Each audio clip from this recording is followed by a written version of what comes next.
we are going to be recording this because this will be the meeting that those who are unable to join either session will have a copy of. And the first part will be a PowerPoint. So if it's okay if you turn your cameras off for the PowerPoint. And also, if there's any connection issues, if you start to lose the audio, it's best to turn the camera off. Or if you're having Teams is having a major meltdown on your side, it's best to log off and then log back in. That's usually the troubleshooting that helps. So for now, let me pull up the PowerPoint.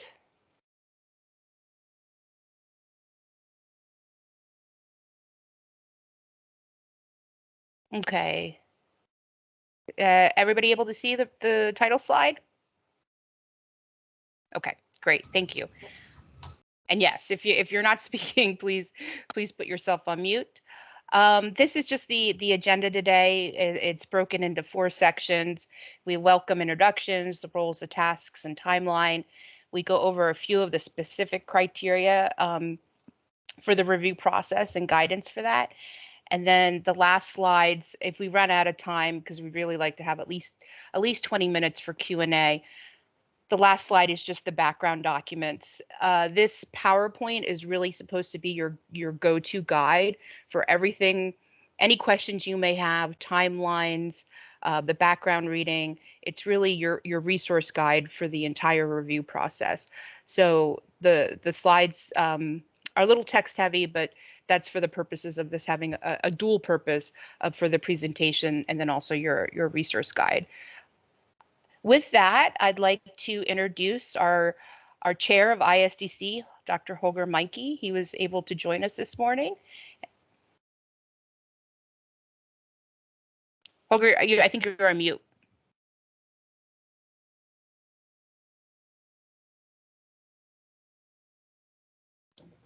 This is probably the most used term on Teams. You are on mute. Thanks, Amy. As Amy said, I'm the current chair of the ISDC, that is the Independent Science for Development Council, and we are the advisory body for the CGIAR, who has been tasked with running the evaluations of those research initiatives. So I want to thank you very much for participating in these evaluations of a brand new one CGIAR research portfolio.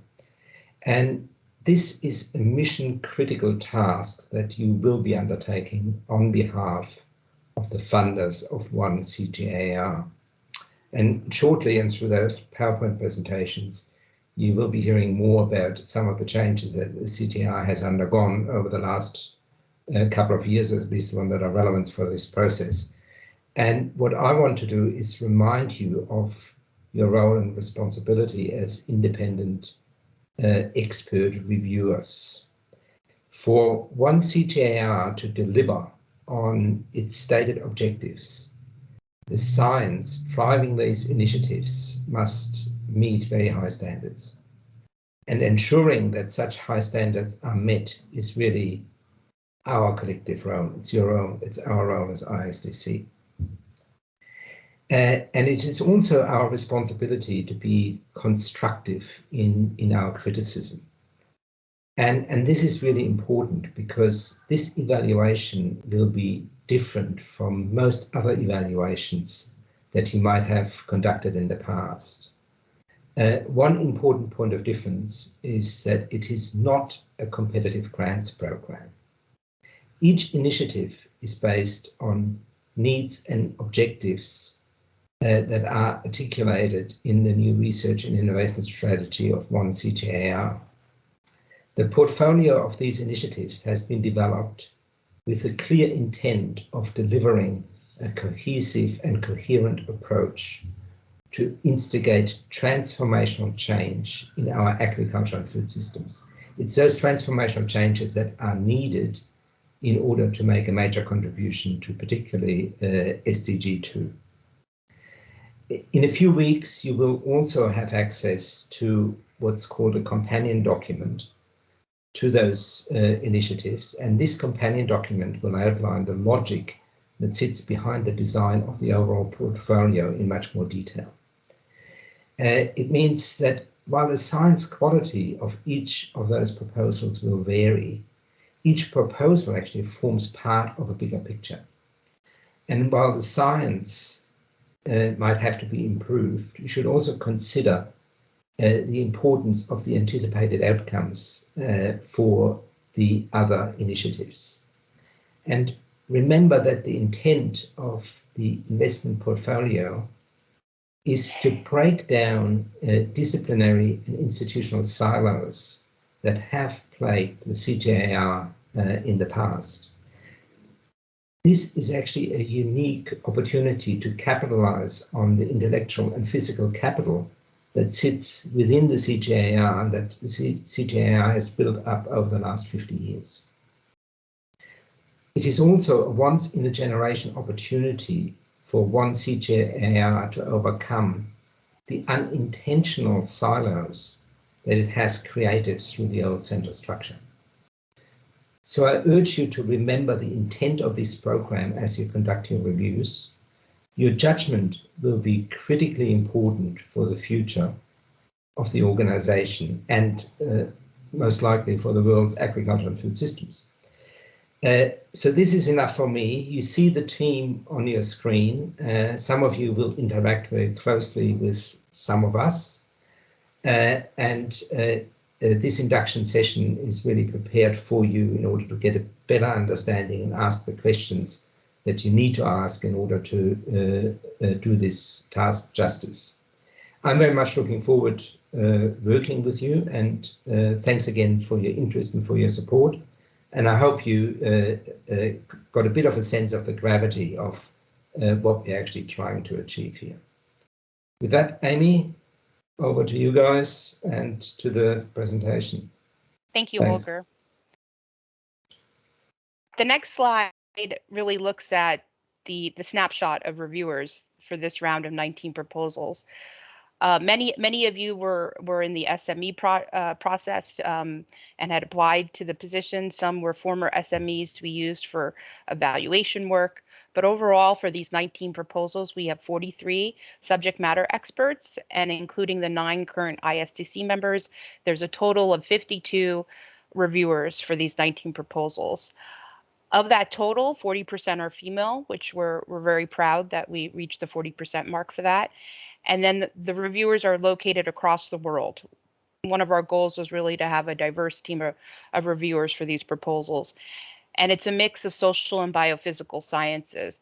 Because the research initiatives are so diverse and cross-cutting across the agri-food system topic areas, many of the teams have social scientists, if not all of them, have at least one social scientist, and then experts specifically geared to that proposal. I'd like to introduce the team, and then this is also the communication slide for your reference. So my name is Amy Boudreau. I lead ISDC. My colleague Pierre Boulanger is on the call. Would you like to introduce yourself, Pierre? Yeah, good morning. Good evening, everyone. Thank you very much for attending this call. My name is Pierre Boulanger. I serve as advisor for ISDC. Thanks, Pierre. And you say your name so much more eloquently with your French accent than I do. And then also we have Enrico Bacchino. Did I probably said that wrong too, despite my Italian lessons. Don't worry, Amy. Good morning or good evening to everyone. My name is Enrico Bacchini. I'm supporting the team in this specific project. Nice to meet you. But those are all our contact emails. You'll see that we copy the ISDC email box on everything, so that please, when you communicate to ISDC, communicate to the ISDC email box, but feel free to copy any one of us. We'll be monitoring the ISDC email box, but also obviously we monitor our personal email boxes as well. But this ensures that communication gets flowed to the correct people for the ISDC email box. In terms of communication, the Secretariat, you can see in the diagram, will be communicating with all the parties. The coordinators will be communicating with the ISDC members, specifically the lead for their proposal, and then also with the reviewers. The reviewers, just to ease communication and to make it more streamlined, the reviewers will only be communicating with the coordinators and also the secretariat if you have any questions. Feel free to email us at any time if you have any questions throughout this entire process. So with that, I'm going to hand it off to Pierre, who's going to talk a little bit about the roles and tasks, and then I'll finish up with some of the other items. Thank you, Amy. So in this slide, we want to highlight the roles as reviewer and coordinator. So starting with the reviewer, so you will receive, or you have already received, the background material we can ask you to go through. Then at the end of this month, we will disseminate the research proposal. And here you will have 2 weeks to provide a review and assessment of this proposal and to complete a review template. It's a Word template, but we also provide an Excel file as an organizational resource if it's more convenient for you to use this Excel file and then to copy paste to the Word template. Then you will have to submit this template to the CAS Secretariat and the team coordinator. There is 1 coordinator for each research proposal. Then once you submitted your template, your assessment, you should be ready to reply to any question from your coordinator or from the CAS Secretariat. Then at the end, you can provide further comment on the final report of the review. This will be optional. On the other side, the coordinator, first the coordinator, it's important, will have also to complete a review of the research proposal. So he will have to read the background material, of course, and also a companion document. I will go on this in a minute. The coordinator, we have to aggregate the 3 review templates. That means the 2 of the reviewers and its own or her own template, and to complete a draft report template. This one will be shared with the ISDC lead of the research proposal.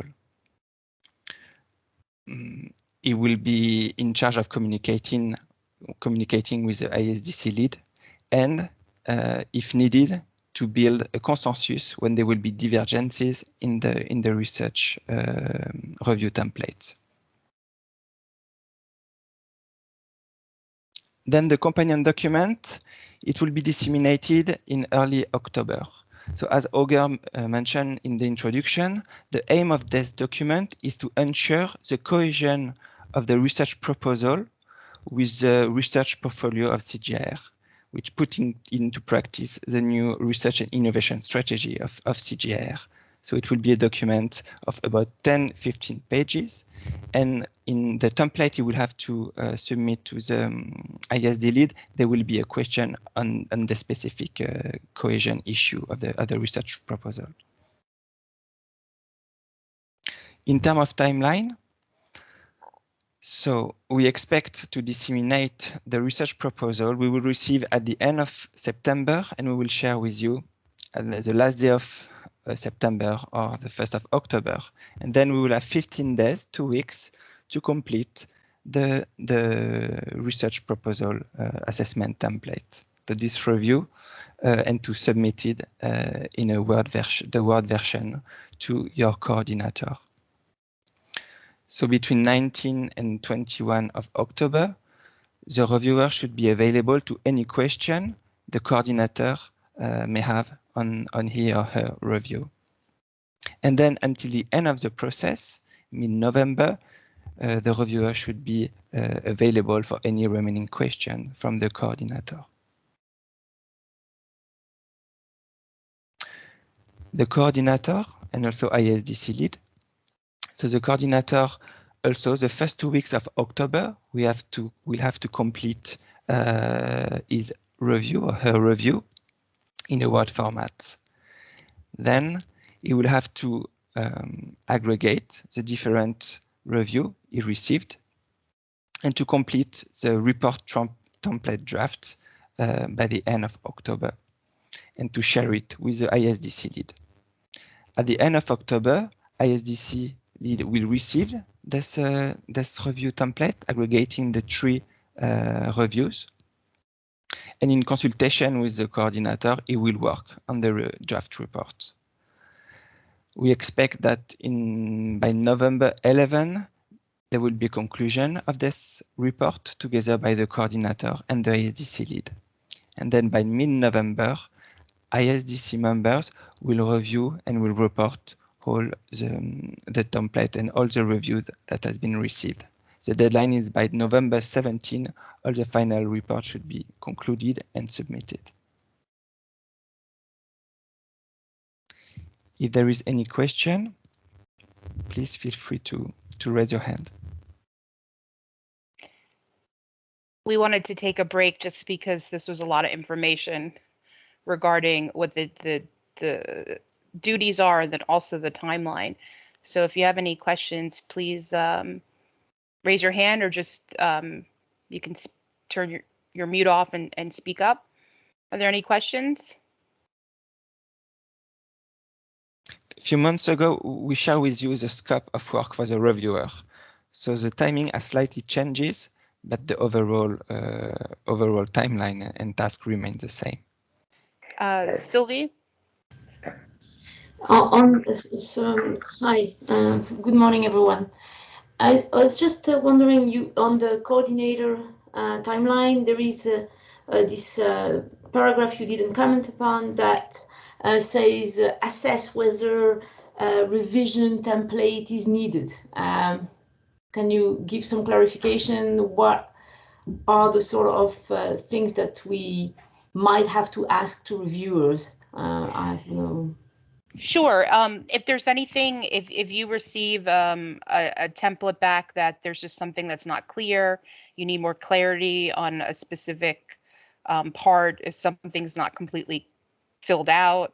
So we put in some time in the review just for some quality assurance on the first review templates to go back to the reviewers.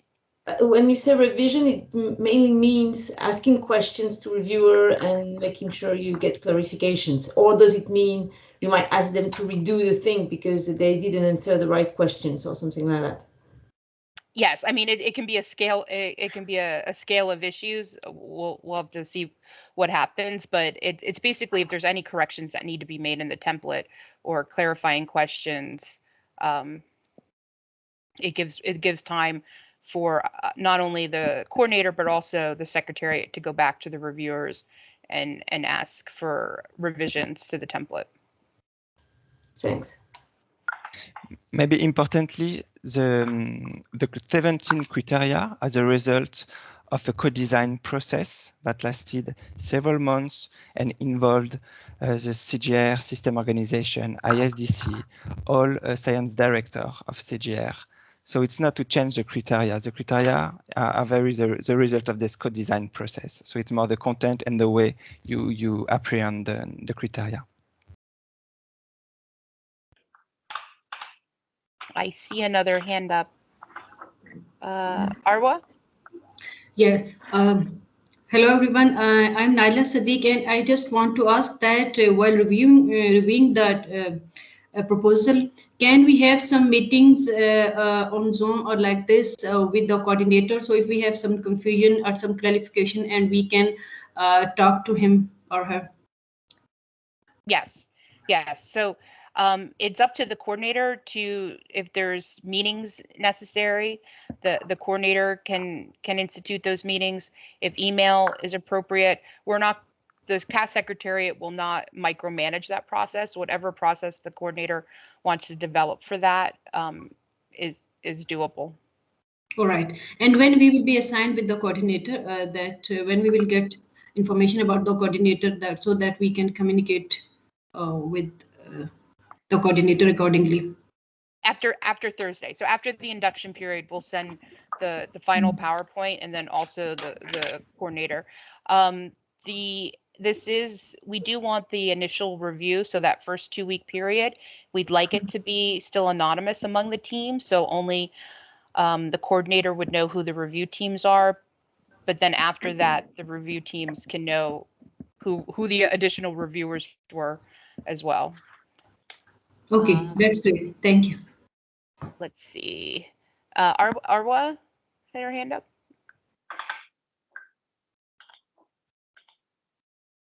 Oh, I think you're on mute.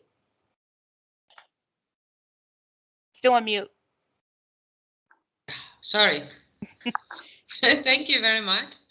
My question was, I had a look on the document, and now I'm not sure if the evaluation is only to fill the templates, or we will have to write a report, and whether the report has a certain format.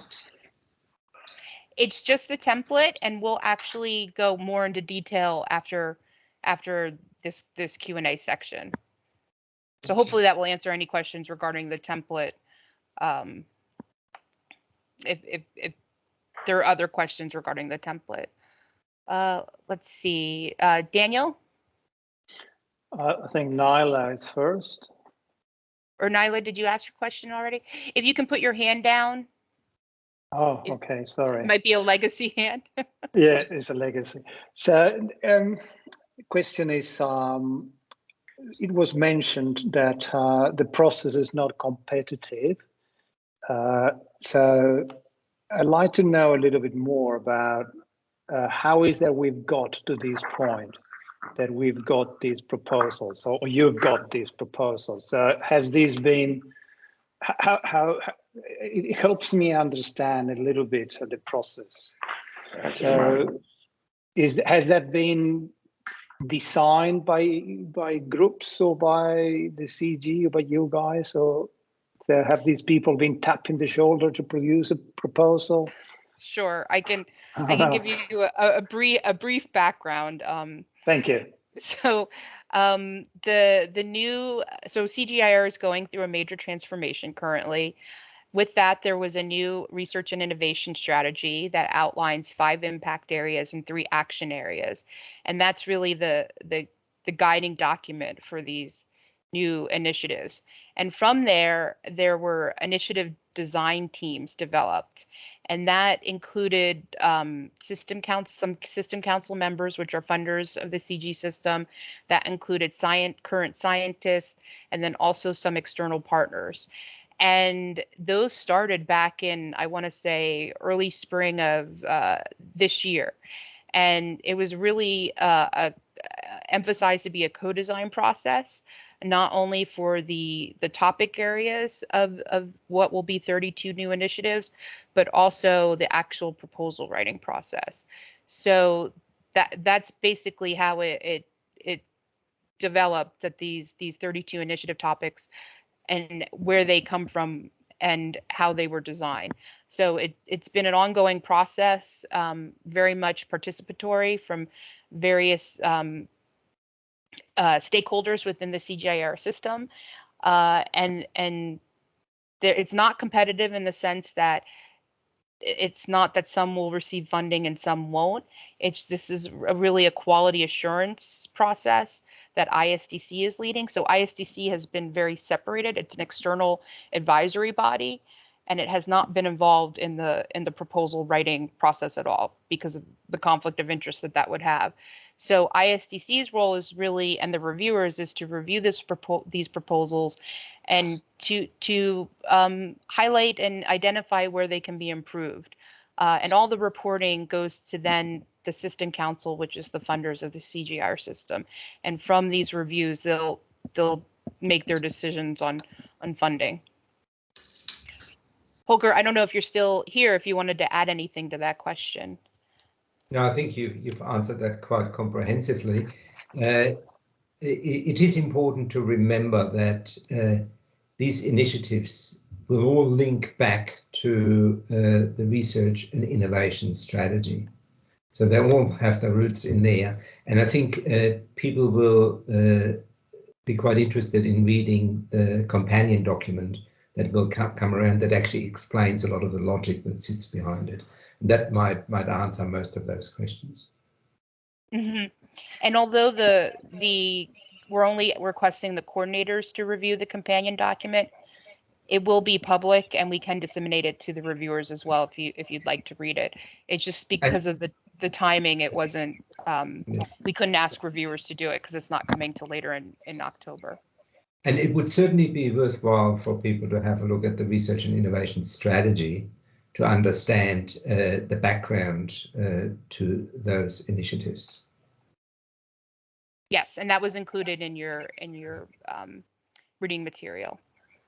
Let's see, Diego?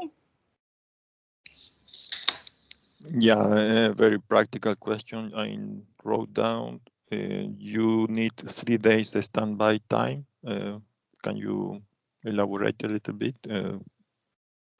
What are we supposed to do, and what's the time that we need for that? Can you repeat the earlier part of the time to do what? I missed that. Well, I wrote down there are 3 days of standby in which reviewers have to be there for replying to eventual questions. Mm-hmm. Yeah.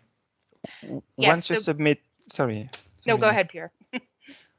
When you submitted your template and the coordinator is in the process of aggregating these reviews, you should be able or to be free to reply to any question that can arise at this moment. And so because the timeline is quite restricted, we ask you that during these 3 days to be able to reply to any question that's raised at this moment. Okay. It's more for your information that if you're going to be traveling or you won't have access to email, just to let you know that that's the time frame we expect. If there's any clarifying questions to be accessible for the coordinators. Okay. Eventually, that can be arranged with the coordinator, I guess. Yeah, one day before or one day after or something like that. Yeah, I mean, these are general timelines. If things need to shift, it's always up to the coordinator to rearrange the timeline within the team. Okay. Matthew? Yeah, thanks, Amy. So the companion document that was mentioned, that hasn't been circulated in the materials yet. The companion document for coordinators, that I imagine that will be circulated soon. The anticipated release date is October 8th. Yep. And that's coming from the Global Science Director. So as soon as the Secretariat receives it, we'll share it with the reviewers and the coordinator. Yep, thanks. Arwa, do you have another question? Or is that a legacy hand? Not me. Okay. Okay, great. Thank you. All great questions. There is, sorry, Amy, I'm sorry. Yes. There is a question from Noel in the chat. That sorry, is, I don't know if Noel wants to pose the question on his own or I'm going to read it. I can say it if you like. I had a quick look through the template and the various sections. There wasn't any where it was obvious that you would comment on quality of science.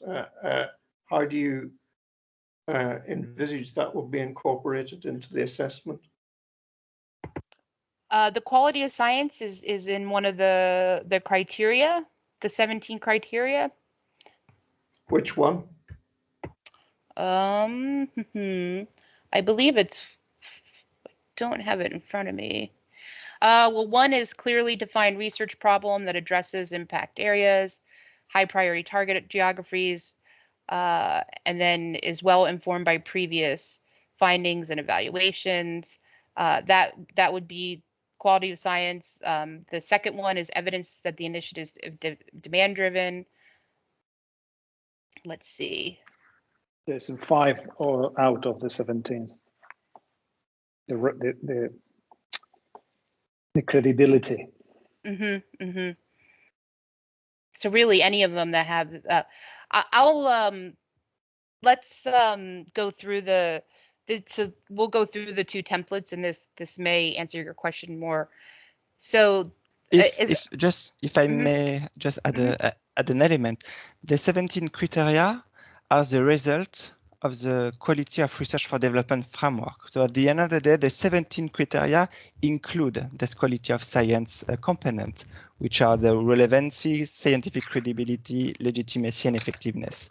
And we tried for each criteria to map to which of these 4 elements of the quality of science research framework that is the more related. So at the end, the quality of science is the addition of the 17 criteria. Mm-hmm. And that's also part of the background reading, which we'll go through later in this presentation. So the templates and reporting, as was mentioned earlier, there's the reviewer template, and then there's also the coordinator template. So the reviewer template, we made this process as streamlined as possible. So there are word limits. There will not be any track changes in the proposals. The task at hand is to really complete the template to the best of your ability. So the reviewer template, which you all have now, it has the overall assessment. It has a Likert scale for scoring the 17 criteria, which Pierre mentioned. That 17 criteria was developed through a co-design process for almost all of the year among CGIAR different bodies, and ISDC leading that 17 criteria.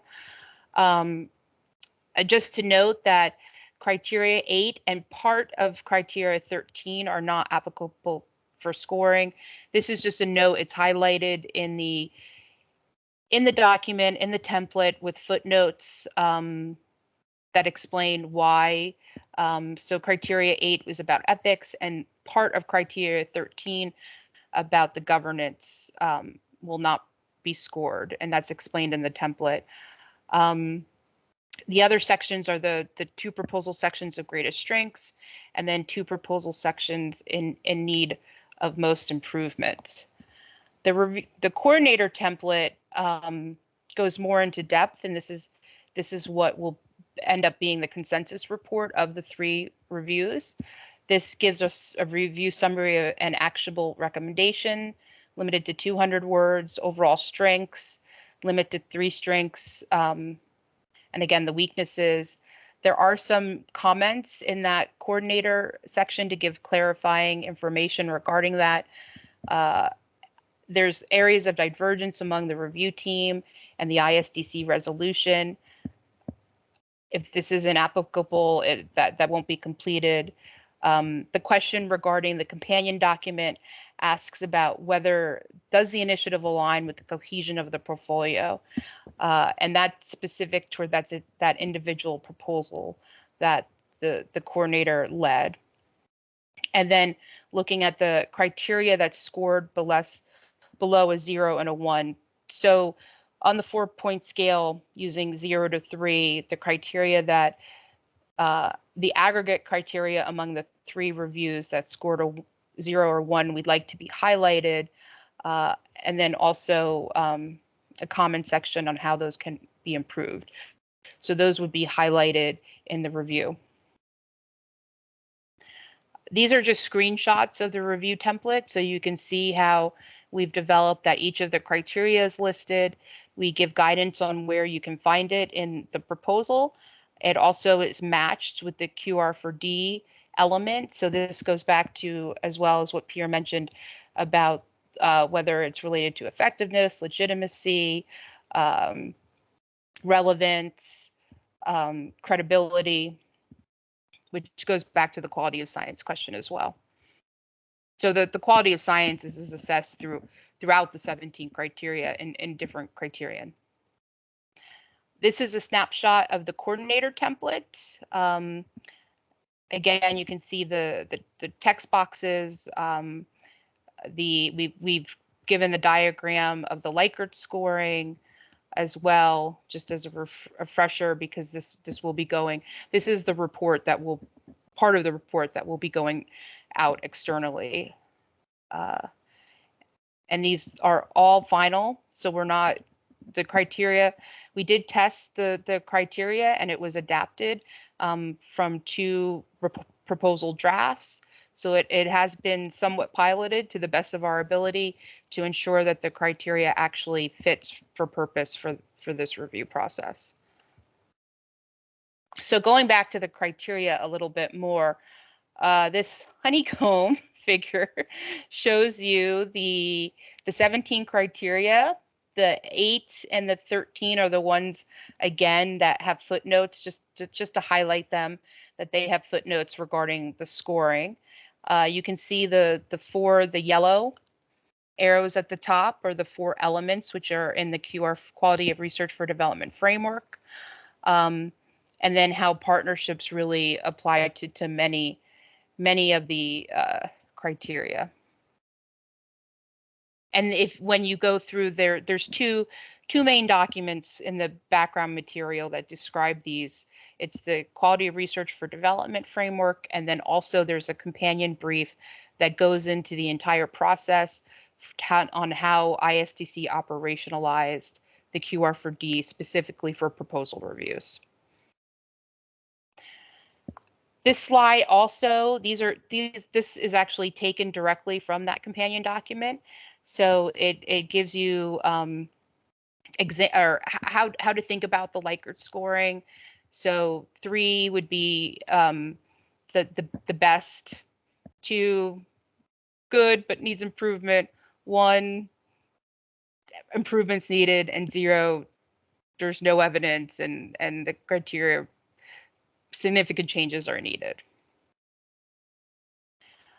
For timing purposes, I'm not going to go over this, but this is also a scoring example to give you against the Likert scoring. This is also in the companion brief. This actual diagram is taken from that, but it's just really for your reference to see it in an example of how to score. And the statement on annex, this came up a lot during the proposal design team. So we don't exactly know what will appear in the annexes or how long they will be, but this is the official statement from ISDC on whether reviewers are required to read the annex. It's like any other annex. The content of the proposal should answer the 17 criteria. The annex material should be supplemental and not necessary to adequately address the templates for the reviewers. The proposals do have page limits and word limits. I just saw the comment, what is the page limit? It depends. Some sections are page limits, some sections are word limits. There's a lot of different tables and diagrams they have to fill in. So I don't necessarily know the exact overall page limit, but they should not, there is some flexibility across the proposals, about 10% flexibility in abiding to those limits. There is no page limit for the annex, but again, the annex is not required to read. So this section, we're going to just go through quickly. I know we're running out of time already, but specific criteria for review guidance. These are just some of the criteria that we pulled out to highlight specifically because they're of great importance to CGIAR, not only to look at the past learnings from evaluation and the impact assessment functions from advisory services, but also looking at the theory of change and also some gender diversity inclusion requirements. Pierre? So here for your background reference, so again, it's just to keep in mind when you will read the research proposal. So you have 2 elements, one on evaluation, so the monitoring, evaluation, learning, and impact assessment, the MILIA. There will be an important aspect in terms of evaluation, important aspect in terms of impact assessment. And here we just copy paste the guideline that those preparing the research proposal had to prepare this element on evaluation and impact assessment. In the next slide, in terms of theory of change, here also there is specific criteria in theory of change. To keep in mind that you're going to assess the theory of change of the whole proposal, but also the theory of change of each work package. And we will ask you to score the theory of change of each package. And here you have a recommendation from the evaluation synthesis. So we provided some in the background material. And here again, it's how to contemplate the theory of change when reviewing the research proposal.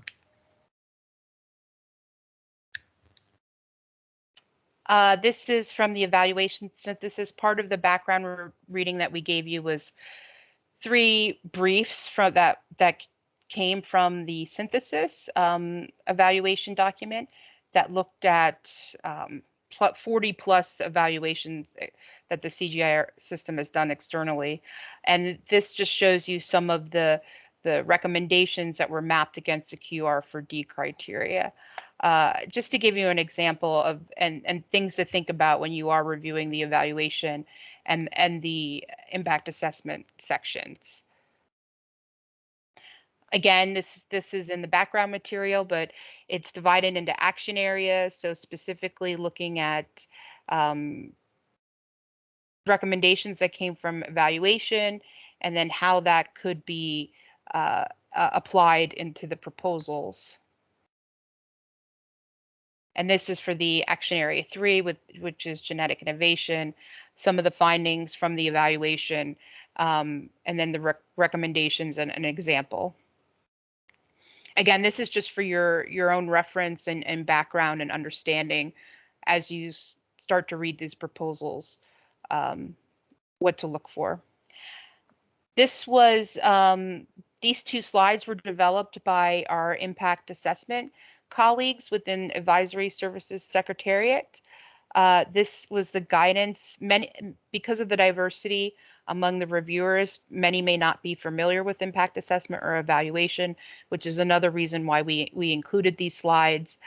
This is recommendation bullets that the impact assessment team gave to the design teams of the proposals, and it gives you more background on what to look for in the impact assessment plans.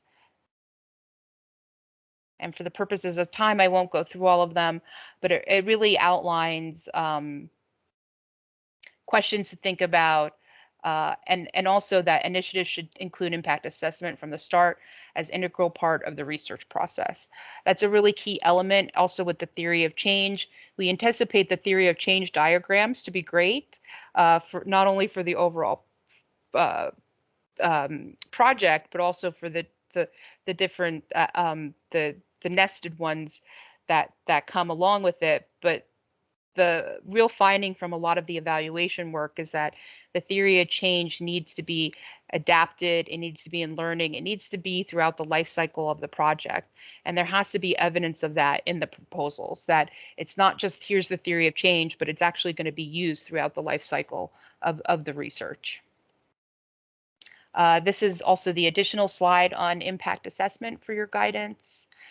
And then for the gender diversity inclusion, since this does affect 2 criteria. 1 criteria will be on the impact area. So there's 5 impact areas, which is all described in the research and innovation strategy.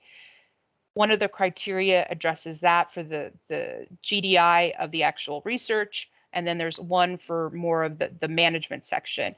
And this is taken directly from the research proposal guidance, that they're looking for a gender target of a minimum of 40% women. And this and also looking at other diversity inclusion elements that should be in their staffing and HR management plans.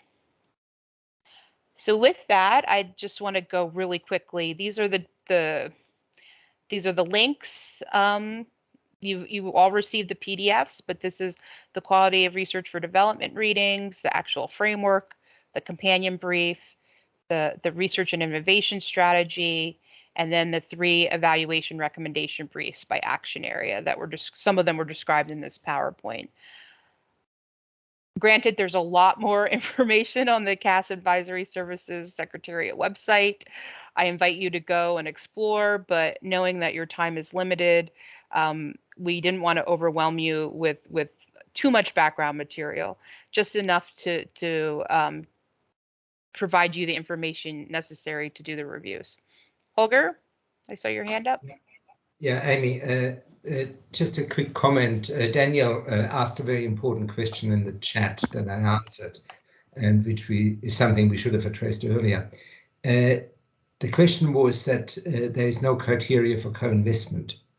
This is correct, because what you are evaluating here is what is called pooled funding in the CG. So these are the core resources that the System Council provides the organization with that sit at the heart of the research and innovation strategy. It's quite deliberate that that doesn't have any additional core funding, because it's supposed to be the highest priority areas that will be funded from core. So this is important to understand, because there are different funding mechanisms throughout the CG. What we're talking about here is purely the pooled funding. Window one for people who are familiar with the terminology. Great, thank you, Holger. And if I may add an element, beyond the co-investment issue, what matters a lot are partnerships. And the partnership, the partners, the stakeholders, or the co-design have been done in preparing the research initiative appears in many criteria, specifically on the second criteria, the domain-driven initiative, but also there are criteria on capacity statement, capacity development, where here you have also an involvement of stakeholders and partners. So partnership is a key element and transversal approach in most of the criteria. Thanks, Pierre. Let's see, Matthew, your hand's up. Yeah, thanks, Amy. This might have been asked before, but apologies, my line dropped out, so I'll just come back in. How long does each, so we're reviewing the initiatives, and then how long will each initiative go for? What's the life cycle of each initiative? Is that to 2030 or? No, good question. It's to 3 years. So these initiatives are for a period of 3 years initially. Yep. Gia? Yes, hi. I was interested in the expectation regarding how to communicate perceived weaknesses in the proposals. So whether you want us just to state them as we see them, or whether you want a statement of the weakness and some idea of mitigation of that weakness. So each criteria has a comment section. So that's where in the reviewer template that where any needs for improvement, and also definitely include actionable items that could be taken. Okay, thank you. Any guidance that these reviews can give to really improve the proposals is the goal of this review process. And a score of 0 or 1, it is required to provide a comment of maximum 100 words to explain the score and also to provide some way of improvement. Whereas a score of 3 or 2, you are free to provide a comment, but it's less. It's not compulsory. You are welcome to do so. But really, scoring 0 and 1, the idea is we have to find a way to propose a way of improvement for the criteria. Mm-hmm. Daniel?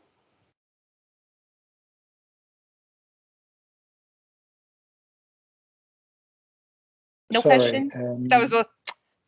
Yeah, sorry.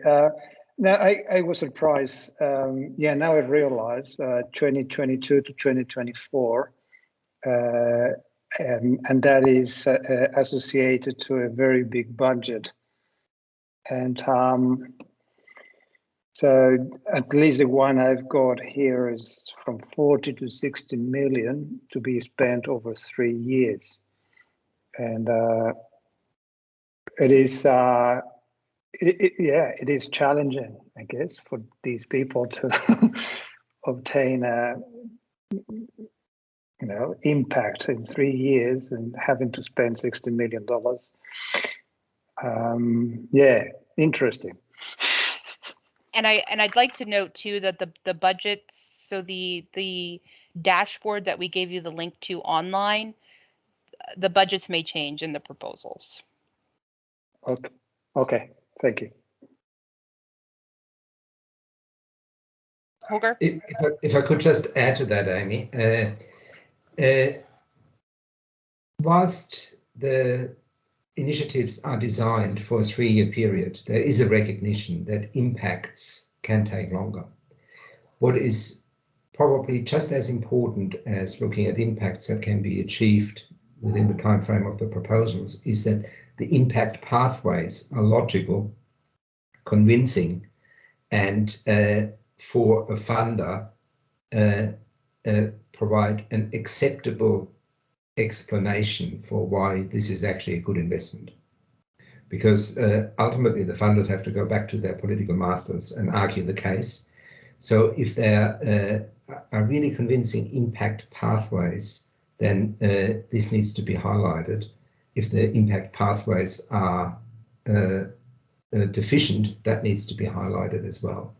The second point that is important to understand is that whilst the initiatives are designed for 3 years, it does not mean that they will finish after 3 years, because they are grounded in the research and innovation strategy, and 3 years is already a long time frame for most of the funders to commit resources, but they have in principle committed to the entire research and innovation strategy.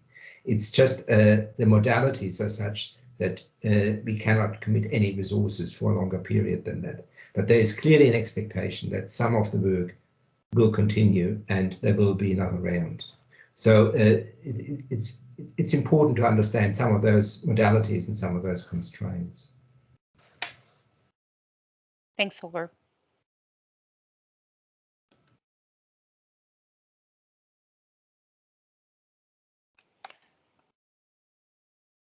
Are there any other questions?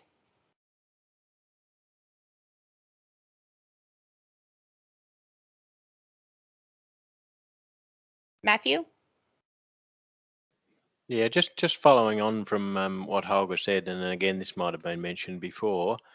Do any of these initiatives follow on from? Are they building on, or are they a revision of something that's happened before? Are they some of them new, or all of them new? And apologies if this was mentioned before. No, good question. They're a mix, really. So some of them do continue on legacy work from CGIAR. For example, many of the genetic innovation ones, the breeding initiatives are based on legacy work. Some of them are completely brand new. So it's really a mix. And then they also, many of them, we'll have to wait till we see the full proposals and how they do this, but many of them work across the proposals. So they're partnering and working, integrating different initiatives. Yep.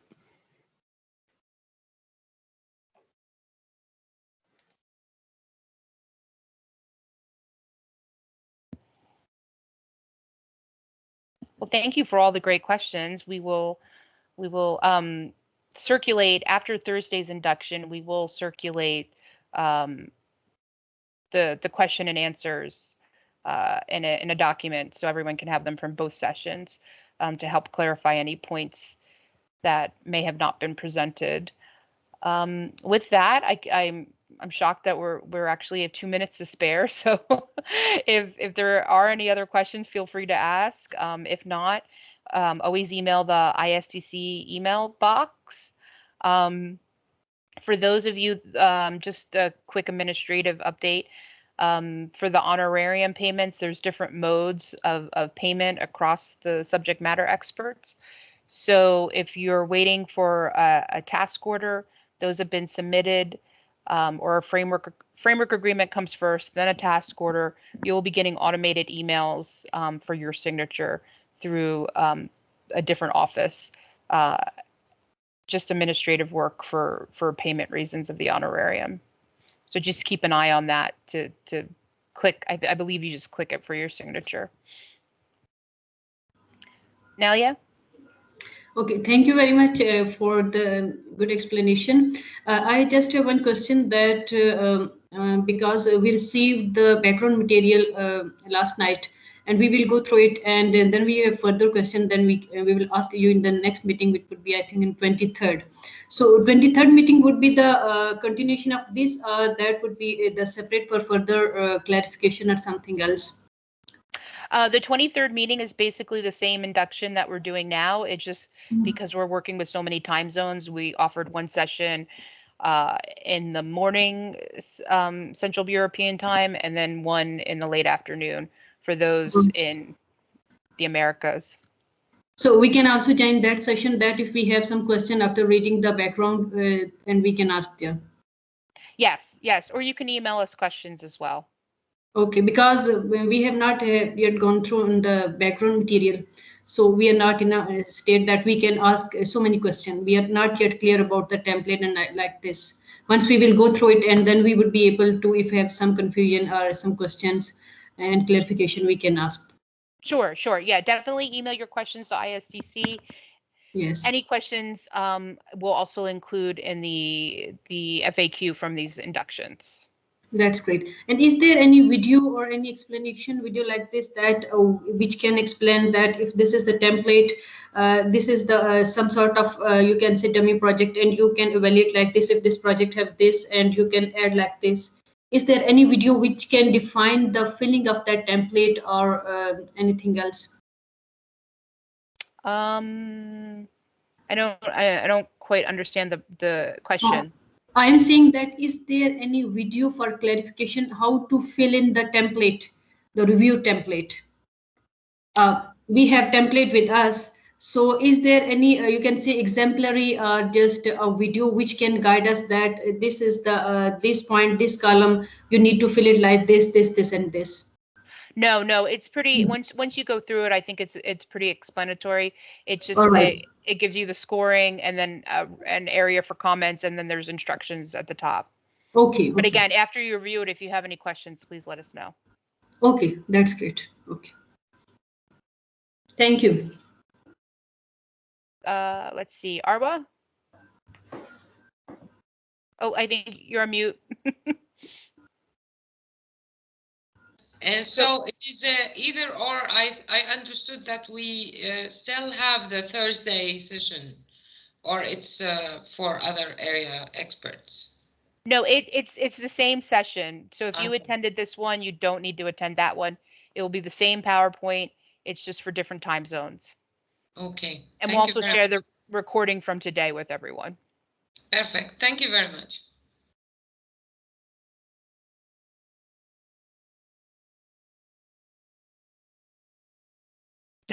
Thank you, Daniel. I appreciate it. With that, thank you, everyone. I hope this is an enjoyable process for you, and we're really excited. We have such a team of great scientists, practitioners, the diversity of the group. We're really excited to launch this review process. As you can tell, we've been preparing for it for a while now. Holger, any last comments? No, thanks for everybody for participating in that. I'm really looking forward to your contributions, and particularly thanks to Amy and Pierre for pulling it all together. We wouldn't be able to survive without you. Thank you. Thanks. All right. Well, from us in Rome, ciao ciao. Grazie. Bye-bye. Bye-bye. Bye. Bye. Ciao. Bye bye.